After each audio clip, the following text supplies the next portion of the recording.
Hey guys, we're going to work some guided practice problems with you here. So let's start by looking at this first one. So what are we trying to solve? Well, it wants to know how many grams of aluminum I need to make 2.5 moles of copper. Okay. So the thing I like to do is figure out what two things I'm working with, and I like to underline them in the balanced equation here so I don't trying to get confused about it.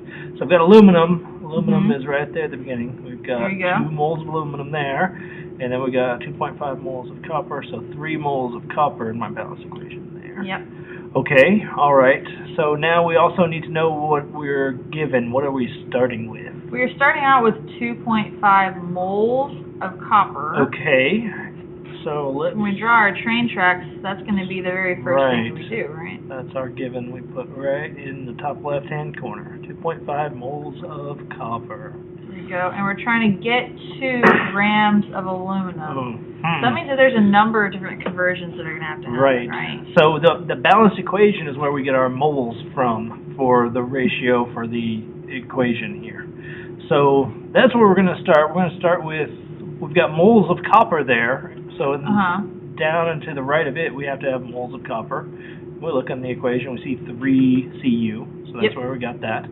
And then we can go ahead and convert that to aluminum, right? Yeah, and we have a 3 to 2 mole ratio of copper to aluminum. And what this is going to do is it's going to help me cancel out my moles of copper and convert to moles of aluminum. So that I can get to grams of aluminum. All right, so let's put our 2 moles of aluminum that we got from our balanced equation. There we go. All right, and we're at moles of aluminum. That's what we want, right? Nope, we wanted to get 2 grams. Dang, another step? Yeah. Okay, well, what do we do now? We got moles of aluminum, so that means moles of aluminum has to go down and to the right of that. Yep. And I'm going to go from moles to grams, so grams of aluminum is going to go on top right here. All right. Oh, and what this is right here, that's our molar mass. That's the molar mass conversion. From the periodic table. There you go, yeah. We got 1 mole on the bottom, and then what the molar mass of aluminum is? 27. 27, there you go. So it's 26 periodic table. Something else, so on and so forth. Yeah, we rounded to 27. Okay, so we're at... Let's see, we got our moles canceling out, moles of copper. Moles copper on bottom. Moles of aluminum cancel out, and we are left with grams of aluminum, which is what we wanted, right? Okay. That's what it's asking for. Great. So now we're just got to plug that into the calculator, right? Yep. We're going to multiply everything across the top and divide by what's on the bottom. Okay. Right. So 2.5 times 2 times 27. And we get there. Enter, and we get... then we divide it by 3, and we get 45 grams. Yeah. 45 grams of aluminum. All right. So we box our answers, got our units there, all that. Good. All right. Well, that's pretty simple. Yeah. Now, let's take a look at this one. We've got our balanced equation on this one already. Let's see. How many grams of sodium iodide... I think that's important. I'm going to go ahead and underline sodium iodide. Do you need in order to react with 25 grams of lead nitrate? Lead 2 nitrate. Okay, so that's right here. That's my lead 2 nitrate right there. Okay, yes. And then sodium iodide, that's right here. Okay. And we got grams of sodium iodide and grams of lead 2 nitrate. So this is my given right here. We didn't start with grams last time, did we? We didn't. We started with moles, but it's really easy to go from grams to moles to get where we need to go. Okay, so this is like what we did several packets ago. Yeah. Okay, so we're going to have... that stuff will come back. Yeah, all right, so we're starting with 25 grams of lead 2 nitrate. 25 grams of PB, I'll just make this really small, NO3, 2, okay. And then grams... We also need grams of lead nitrate down there. PB, there we go. And we're trying to convert to moles so we can use our molar ratio, our mole to mole ratio.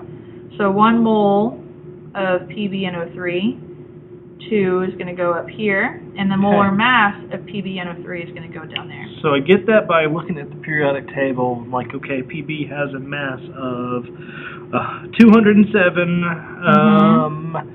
N has a mass of 14, but I've got 2 of them, so that's 28. We get 207 plus 28 plus we've got our 6 oxygens, that's 96. Each one has, So add all that up and we get 301. 331. So 331. Grams. We got all that from the nitrogen, periodic table. 1 mole. Add them all up. Grams to moles. So now the next step would be to use our mole to mole ratio, which we get from our balanced equation. We're trying to go from moles of PbNO3 to moles of NaI, right? So let's see, we need our moles of PbNO3 first. Yeah, that's going to go down here. And how many of those do I have in here? Looks like 1, because I don't have anything written in front of the molecule. There's nothing there, so 1s are invisible. All right. And then moles of NaI goes up here. And I have 2 of those. All right. Okay. Now what do we need to do? Well, we're at moles of NaI, and we're trying to find grams. So we got to go from moles NaI. to grams. Sounds like another molar mass conversion. There. Okay, so I know moles of NaI is going to go down and to the right of that. Yep. All right. So. And then grams of NaI goes up here. Right. So the grams that I get off the periodic table, and that's going to be equal to 1 mole of NaI. So now I'm going to go ahead and put that 1 there, and then I'm going to look on the periodic table, and let's see. Looks like that all adds up to 150 grams. All right. That was sodium plus iodine. Sodium plus iodine. Okay, so let's see if we need to go any further. We got grams of PbNO3 canceling out. Moles of PbNO3 canceling out. Moles of NaI canceling out. My goodness, this is long. And we wind up with grams, which is what we wanted. So we can stop. That's it. Okay. We got it all. Well, now this doesn't look too bad, actually. No, it's just step by step, right? So I'm going to plug into my calculator. I've got 25 times 2 times 150, and then my bottom is 331 times 1 times 1, so that's 331. Divide by 331. So I'm going to take my answer from before and divide it by 331, and I get 272. 272 grams of NaI.